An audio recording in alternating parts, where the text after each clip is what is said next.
안녕하세요. 출근길 3분노동법 전경국 노무사입니다. 오늘은 과로사산재 사건을 조사하는 그 과정에서 일반적인 사건의 경우 사망진단서에 1차 사인과 2차 사인 그리고 3차 사인 등의 내용으로 사망의 원인이 정확히 기재된 경우가 대부분입니다. 그런데 경우에 따라서는 사망 원인을 의사가 확인할 수 없다는 그 이유로 사인미상이라고 하는 형식으로 기재된 경우가 있습니다. 사인미상으로 기재되는 그 경우는 말 그대로 사망의 원인이 확인되지 않는다는 그 의미로 해석되는 것으로 의사가 고인을 마주한 그 시점에 이미 사망한 상태로 마주했거나 아니면 의학적인 진단을 해도 사망의 원인을 확인할 수 없는 경우를 말하고 있는데, 대부분의 경우는 고인이 쓰러진 후 병원 응급실에 도착하기 전에 이미 사망한 채로 그 병원 응급실에 도착한 경우를 말합니다.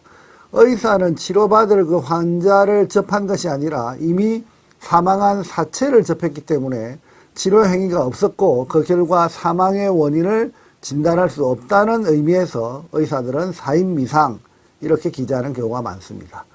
이와 같은 사인미상의 경우 어떤 방식으로 산재 신청을 준비할 것인가에 대해서는 이미 제가 올린 다른 유튜버 영상에서 다양한 주제로 설명한 바가 있으니 유튜버 전경국TV를 검색하신 후 사인미상을 검색하시면 많은 제가 만든 영상을 확인하실 수 있고, 사인미상의 경우 어떤 방식으로 산재 승인을 받아낼 수 있었는지 등에 대해서도 자세히 영상으로 설명하고 있으니 한번 확인해 보시면 많은 도움이 되실 것입니다.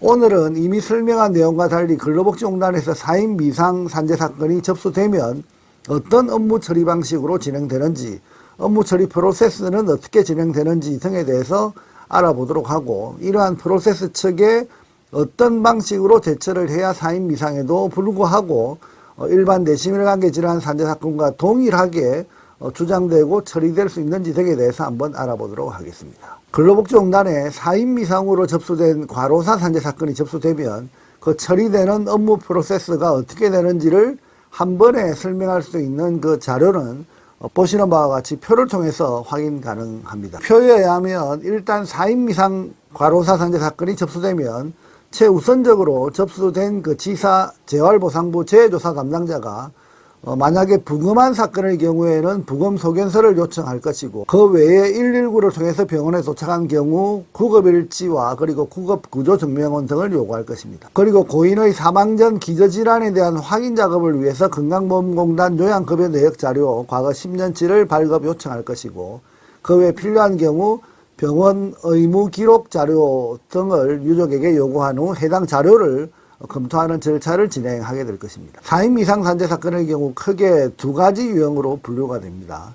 그 하나의 경우는 부검을 진행해서 부검한 결과가 나오는 경우이고, 또 다른 경우는 부검을 하지 않은 채 사망진단서상의 사인미상으로만 기재된 사건으로 진행이 되고 있는 경우입니다.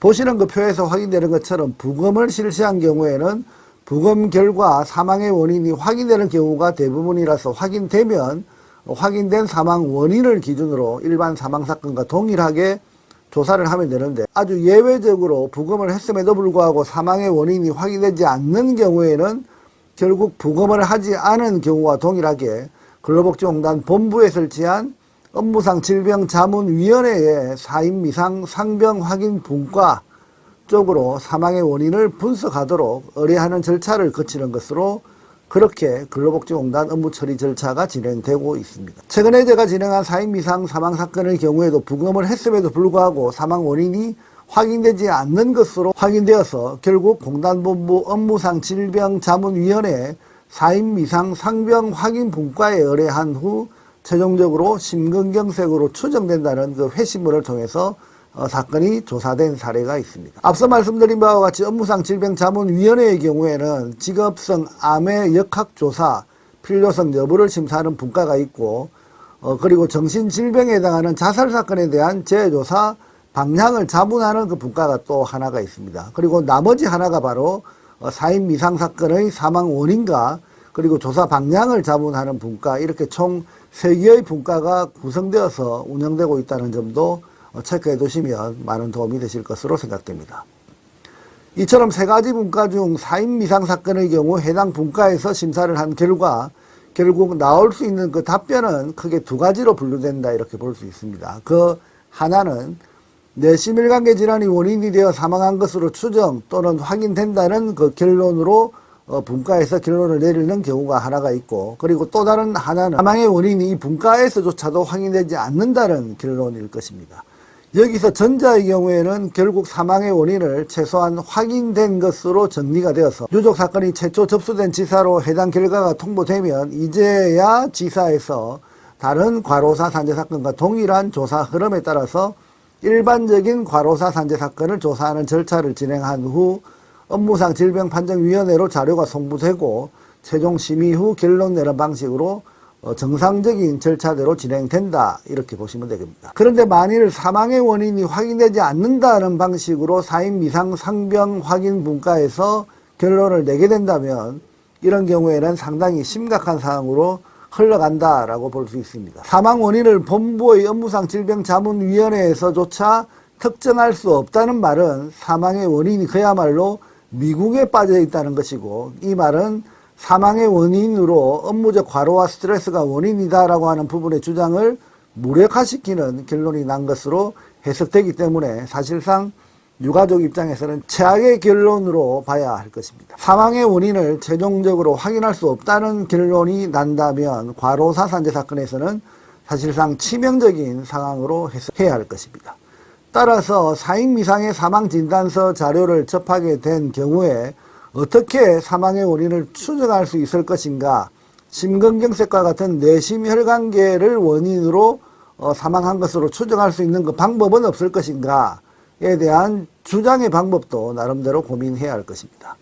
과거 병력을 조사한다든지 사망 직전 호소한 통증 상황이라든지 그리고 구급일지의 기록 등을 통해서 응급실 후송 과정에서 조치한 응급 상황을 통해서 추정 소견을 이끌어낼 수 있는 방법은 없는지, 그리고 과거 수진 내역을 확인한 후 기초질환의 상태를 조사한다든지, 그리고 응급실의 응급 환자 기록지에 기록된 각종 정보를 통해서 주장 가능한 의학 정보를 찾는다든지, 이처럼 다양한 방법들을 총동원해서 업무상 질병자문위원회에 의뢰된 그 4인 미상 사건에 대해서 심근경색 추정 또는 뇌심혈관계 질환의 추정 등의 소견을 이끌어내는 다양한 방법을 찾는 그 방법도 산재 사건을 조사하는 그 과정에서 다양한 노하우가 생길 수 있다는 점을 강조드리면서 오늘의 주제 설명을 마치도록 하겠습니다. 감사합니다.